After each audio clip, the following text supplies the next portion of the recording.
আমরা যে বেতন পাই সেই বেতনের পরিকাঠামোটাকে অনেকে ৩ রকমভাবে কাজে লাগায়। এক, যে সমস্ত কর্মচারী শুধু বেতনের জন্য কাজ করে তারা ঠিক সেই রকমভাবেই কাজ করে যে আমি যতটুকু বেতন পাবো ততটুকুই আমার কাজ।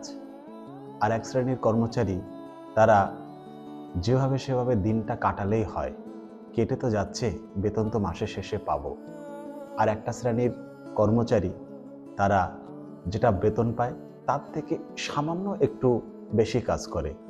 তো এই তিনজন ৩ রকমভাবেই বেতনের জন্য কাজ করে।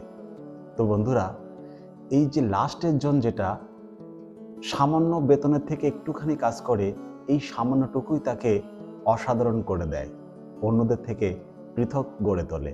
তার ক্ষেত্রে কম্পিটিশনটা কম থাকে এবং ঊর্ধ্বতন কর্তৃপক্ষ তাদেরকে সম্মান দেখায়, তাদেরকে বিশ্বাস করে।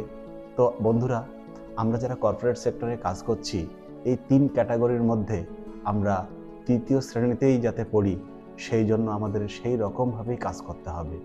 আমরা ওই বেতনের জন্য কাজ করা বা করছি হবে এই রকম গোছে না করে, যেটুকু বেতন পাই তার থেকে সামান্য একটু পার্সেন্ট যদি আমরা বেশি কাজ করি, তাহলে আমাদের কম্পিটিশনটা কিন্তু কম্পিটিটর কিন্তু অনেকটা পিছিয়ে থাকবে। আমাদের প্রতিযোগী সংখ্যা আমরা খুব কমই দেখতে পাবো।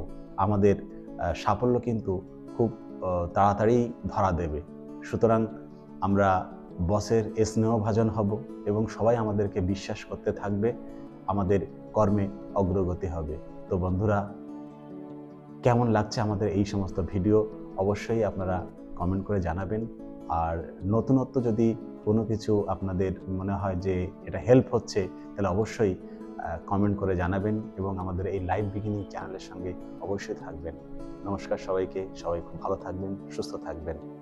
ধন্যবাদ।